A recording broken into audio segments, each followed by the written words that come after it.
Hello student, मैं doctor Sunita बोखड़े, HOD शैल देवी महाविद्यालय अंडा दुर्ग से आज साइको प्रैक्टिकल लेके आई हूँ।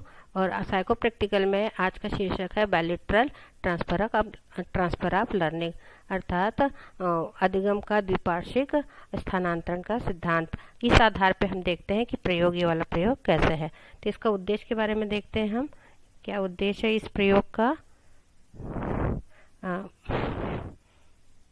दर्पण आरेखन द्वारा अधिगम का स्थानांतरण ज्ञात करना। अर्थात ये जो प्रयोग है ये ऑपरेटर्स वाला प्रयोग है, और दर्पण आरेखन नाम के ऑपरेटर्स द्वारा हम अधिगम का स्थानांतरण किस प्रकार होगा ये देखते हैं। अधिगम का स्थानांतरण देखने के पहले सबसे पहले हम ये देखते हैं कि अधिगम क्या है। सबसे पहले हम अधिगम के बारे में जानते हैं कि अधिगम क्या है। तो बीएड के सेकेंड सेम में, फर्स्ट सेम में आप लोगों ने अधिगम के बारे में पढ़ा है, अधिगम क्या है। फिर भी मैं आपको इसके ब्रीफ में इसको समझा देती हूँ। अधिगम सीखने की एक प्रक्रिया है और व्यक्ति जन्म से मृत्यु तक कुछ न कुछ सीखते ही रहता है। कोई भी क्रिया या विषय वस्तु का अधिगम हुआ है या नहीं, इसके लिए व्यवहार में परिवर्तन होना आवश्यक शर्त है। जैसे बालक पहली बार आग को छूता है तो जल जाता है, फलस्वरूप उसे भय का अनुभव होता है।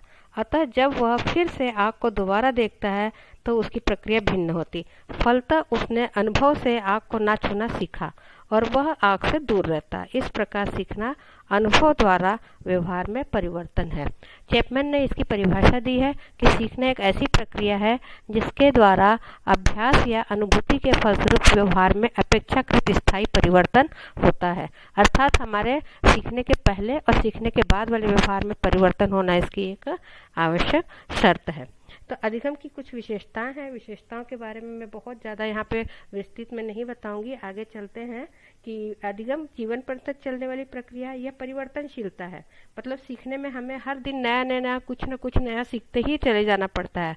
सीखना जो है सार्वभौमिक है, हम हर जगह सीख सकते हैं, कुछ न कुछ कहीं ना कहीं हम सीखते ही रहते हैं। सीखना नया कार्य करना है। हम जब कोई कुछ भी नया कार्य करते हैं तो वह अधिगम की एक प्रक्रिया कहलाती है। तथा सीखना उद्देश्यपूर्ण होता है। जब कोई भी कार्य किसी एक विशिष्ट उद्देश्य को लेकर पूरा किया जाता है तो वह हमारा अधिगम कहलाता है।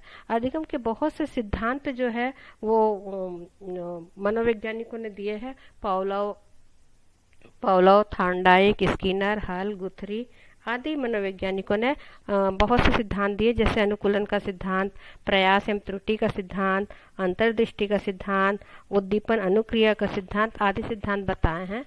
तो इन सिद्धांतों को हम ना देख के अभी यहाँ पे अधिगम के स्थानांतरण के बारे में देखते हैं कि अधिगम का स्थानांतरण क्या है। अधिगम का स्थानांतरण जो है उसके बारे में हम बात करें कि जब कोई व्यक्ति कोई किसी कौशल को सीखता है या किसी विषय में ज्ञान प्राप्त कर लेता है तो इस सीखे हुए कौशल तथा ज्ञान का प्रयोग अन्य परिस्थितियों में करता है। यह प्रक्रिया अधिगम का स्थानांतरण कहलाती है। तो अर्थात जब हम किसी बालक है कोई और बालक गणित के ज्ञान का उपयोग अपने दैनिक जीवन में कुछ खरीदने के लिए करता है तो इस प्रकार वो उसका अधिगम का स्थानांतरण करता है। इसी प्रकार सभी क्षेत्रों में सीखे हुए ज्ञान का उपयोग जीवन की समस्याओं के समाधान हेतु किया जाता है। तो इसे हम अधिगम का स्थानांतरण कहते हैं। तो अधिगम के स्थानांतरण के प्रकार हैं। पहले परिभाषा देख लेते हैं अधिगम के स्थानांतरण की। सोरेनसन के अनुसार स्थानांतरण एक परिस्थिति में अर्जित ज्ञान, प्रशिक्षण और आदतों को दूसरी परिस्थिति में प्रयोग करना। अर्थात एक परिस्थिति में कोई सीखा हुआ ज्ञान या प्रशिक्षण जो है या आदत को जब हम दूसरी परिस्थिति में प्रयोग करते हैं तो वह अधिगम का स्थानांतरण कहलाती है। अधिगम के स्थानांतरण के प्रकार है। पहला धनात्मक अधिगम का स्थानांतरण, दूसरा ऋणात्मक अधिगम का स्थानांतरण। धनात्मक अधिगम का स्थानांतरण के अंतर्गत हम उसे कहते हैं जब हम किसी कार्य को सीखते हैं और वह सीखा हुआ कार्य जो है पूर्व सीखे हुए कार्य के कारण बहुत अच्छा होता है। अर्थात पूर्व का सीखा हुआ कार्य हमारे नए कार्य को सीखने में सहायता प्रदान करता है तो वह धनात्मक अधिगम का स्थानांतरण कहलाता है। जैसे हम स्कूटी चलाना सीख रहे हैं और स्कूटी चलाने के बाद हम मोटरसाइकिल चला रहे हैं तो स्कूटी सीखना हमारे मोटरसाइकिल सीखने के कार्य में सहायता प्रदान करता है।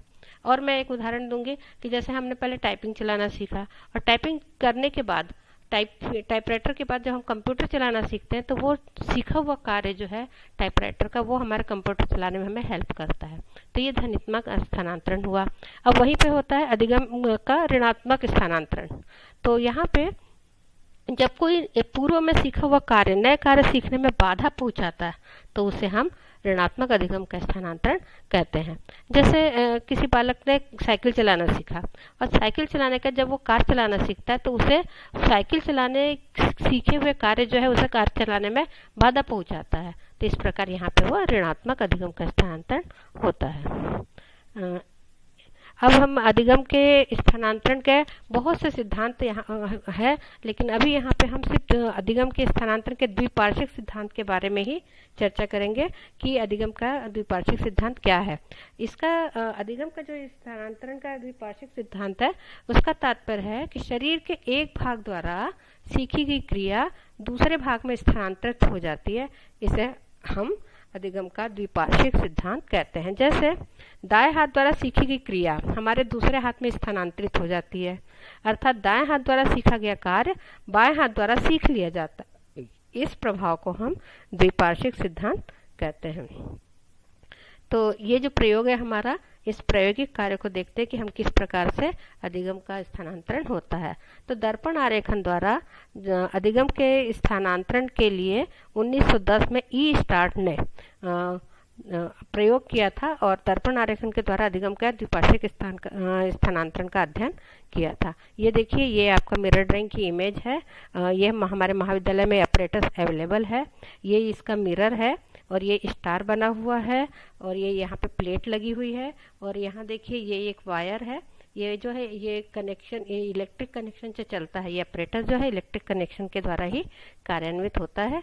ये यहाँ पे एक वायर लगा हुआ, वायर में एक पेंसिल नुमा लगी रहती है जिसे हम स्टाइल कहते हैं। और ये यहाँ पे एक लाइट दिख रहा है। जब ये स्टाइल से हम यहाँ पे स्टार को चलाना शुरू करते हैं तो इसके किनारे में जब स्टाइल टच होता है तो ये लाइट जलता है।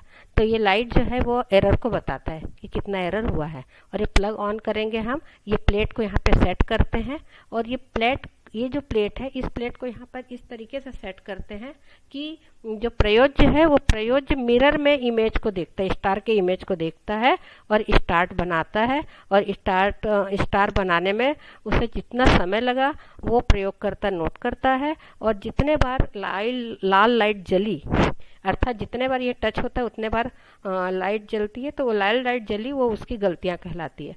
तो प्रयोगकर्ता जो है वो इस स्टार को बनाने वाला समय और जितने बार उसकी गलतियां हुई उन गलतियों को नोट करते हैं। तो यहाँ पे हम देखते हैं कि प्रयोग में समस्या क्या है। समस्या वो होती है जिसके ऊपर हमें प्रयोग का कार्य करना पड़ता है। तो यहाँ पे समस्या है दर्पण आरेखन की सहायता से एक हाथ से किए गए प्रभाव का दूसरे हाथ पर पड़ने वाले प्रभाव का अध्ययन। और इस परिकल्पना मतलब होता है किसी भी प्रयोग का संभावित उत्तर। तो यहाँ पे हम ये एक परिकल्पना बनाते हैं कि बाएं हाथ द्वारा सीखे गए कार्य का दाएं हाथ पर धनात्मक प्रभाव पड़ता है। और इस प्रयोग को करने के लिए जो आवश्यक सामग्री लगेगी वो ये है दर्पण आरेखन उपकरण, विराम घड़ी, ग्राफ पेपर, पेंसिल आदि। सावधानियां देखते हैं कि इस प्रयोग को करने के लिए हमें कौन कौन सी सावधानियां होनी चाहिए, कौन कौन सी सावधानियां रखनी पड़ती है। सबसे पहला तो यह प्रयोगशाला में वातावरण शांत होना चाहिए एवं प्रयोज्य की दृष्टि से सुविधापूर्ण होना चाहिए। प्रयोज्य की बैठने की व्यवस्था अच्छे से होनी चाहिए, व्यवस्थित। और प्रयोज्य से पूर्व उपकरण को जांच कर लेना चाहिए, अर्थात उसका कनेक्शन लगा के उसकी प्लेट को सेट करके देख लेना चाहिए कि वो उपकरण काम कर रहा है कि नहीं कर रहा है। और उसकी जो प्लेट है उसको इस तरीके से एडजस्ट करना चाहिए कि उसके प्रयोज्य को स्टाइल हाथ से पकड़ने और चलाने में असुविधा ना हो। प्रयोज्य द्वारा सभी प्रयास जो है वो इमेज को देख के, मिरर में इमेज को देखकर ही कंप्लीट करने हैं। और प्रत्येक प्रयास, जितने भी प्रयास करेंगे उन प्रयास के बीच में 1 मिनट का हमें रेस्ट देना है। तो इस तरीके से प्रयोग में सावधानियां बरतनी है। और प्रयोग करते हैं तो देखिए, प्रयोग में सबसे पहले हमको कुछ निर्देश देने हैं प्रयोज्य को। वो निर्देश इस प्रकार से है कि सबसे पहले प्रयोज्य को बैठाना है और बैठाने के बाद इस प्लेट को सेट करना है, उसके आई कांटेक्ट के हिसाब से मिरर को सेट करना है। और उसके बाद प्रयोज्य को बताना है कि पहले तुम्हें दाएं हाथ से 3 प्रयास करने हैं। और उसके बाद बाएं हाथ से आपको 17 प्रयास करने हैं और इसके बाद अंत में फिर से दाएं हाथ से आपको 3 प्रयास करने हैं। जब आप ये स्टार बनाना शुरू करेंगे तो यहाँ स्टार है, ये स्टार से स्टार्ट करेंगे और यहाँ पर इसको कंप्लीट करेंगे।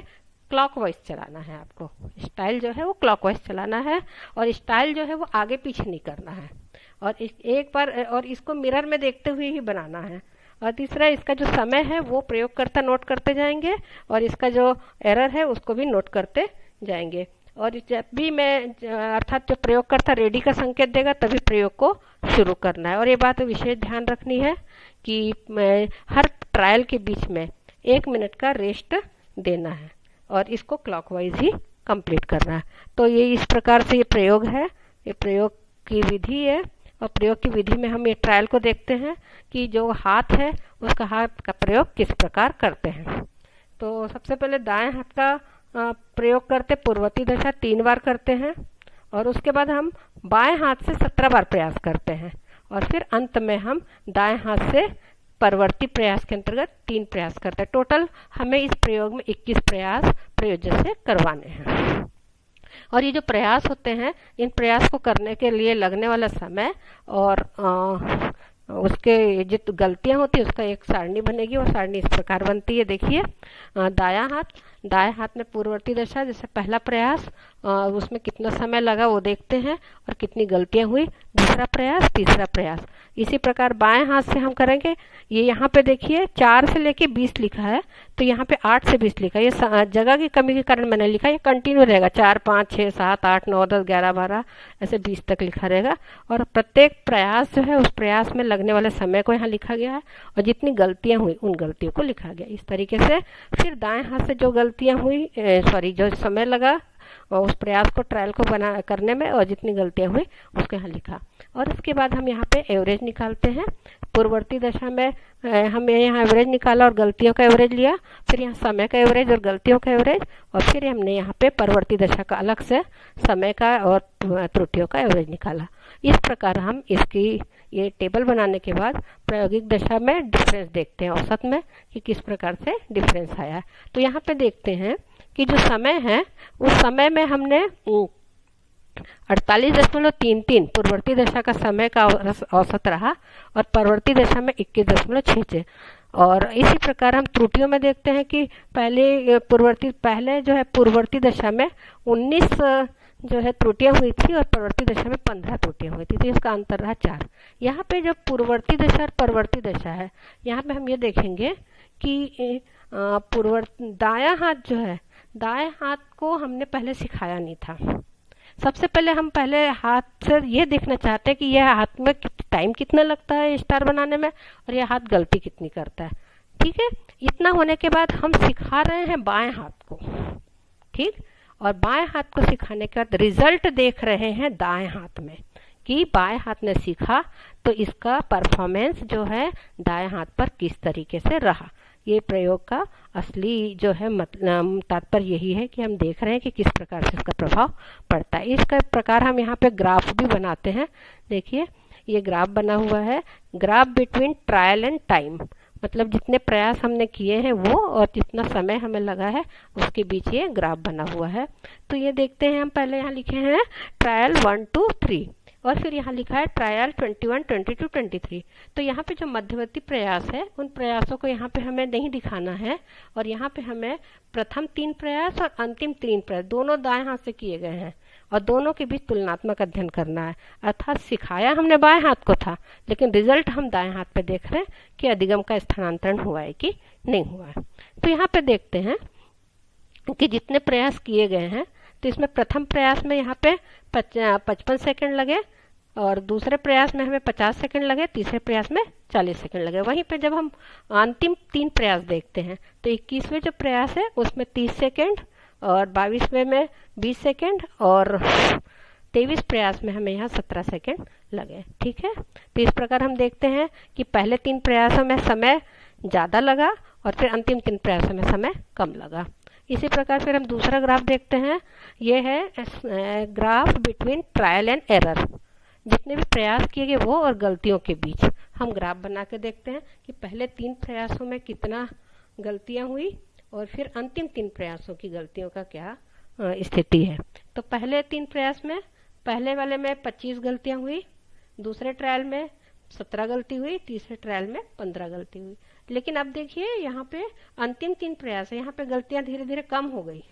यहाँ पे 20 गलतियां हुई और 22वें में 15 गलती और 23वां ट्रायल जो है इसमें केवल 10 ही गलती हुई। तो इस प्रकार हम यहाँ पे सांख्यिकी विश्लेषण में देखते हैं कि किस प्रकार से हमारा विश्लेषण करना है। तो ये परीक्षण जो है इसका जब विश्लेषण करते हैं तो हमें पता चलता है कि पूर्ववर्ती दशा में दाएं हाथ से 3 प्रयास करने पे समय का औसत 48 सेकंड रहा तथा त्रुटियों की संख्या 19 रही। इसी प्रकार बाएं हाथ से 17 प्रयास के समय का औसत 19.17 सेकंड रहा और त्रुटियों का औसत 13.41 रहा। और अंत में फिर हमने दोबारा दाएं हाथ से 3 प्रयास किए तो यहाँ पे समय का औसत 21.66 सेकंड और त्रुटियों की संख्या औसत जो है वो 15 रहा। तो ये सांख्यिकी विश्लेषण हुआ और इस विश्लेषण के आधार पर निष्कर्ष पे हम देखते हैं कि हमारे जो सीधे हाथ के प्रयास करे उसमें समय ज़्यादा लगा, गलतियां भी ज़्यादा हुई। लेकिन जब हमने 17 प्रयास किए उसके बाद हमने उसका प्रभाव आखिरी के 3 प्रयासों में देखा तो हमने देखा कि 3 प्रयास करने में हमें समय भी कम लग रहा है, त्रुटियां भी कम हो रही है। इस प्रकार हम कह सकते हैं कि बाएं हाथ द्वारा किए गए अधिगम के स्थानांतरण का जो है वो दाएं हाथ पर हुआ है। शैक्षिक महत्व देखते हैं। तो शिक्षा के क्षेत्र में अधिगम के स्थानांतरण का बहुत विशेष महत्व है और बालक जो है वो विद्यालय में पढ़ाए जाने के विषय जैसे गणित, भाषा, सामाजिक विज्ञान आदि के ज्ञान का वास्तविक जीवन की समस्याओं के समाधान में प्रयोग करता है। अधिगम के विकास के आधार पर नई समस्या का समाधान किया जा सकता है। अधिगम के स्थानांतरण के पीछे अनुशासन कार्य करता है। अनुशासन का अर्थ मानसिक शक्तियों का उचित प्रयोग है जो किसी कार्य को करने के लिए होना चाहिए। अर्थात जब अधिगम का स्थानांतरण होता है तो बालक जो है व्यवहारिक जीवन में अपनी समस्याओं का और व्यवहारिक जीवन की जो कार्य है उनमें जो स्कूल में जो ज्ञान सीखा है उस ज्ञान का व्यवहारिक जीवन में उपयोग करना सीखता है। इसे ही हम अधिगम का स्थानांतरण कहते हैं। ये बहुत आवश्यक है, नहीं तो बालक के सीखे हुए ज्ञान का कोई भी अर्थ नहीं रह पाता जब तक कि वो अपने दैनिक जीवन में उसका उपयोग ना कर सके। धन्यवाद।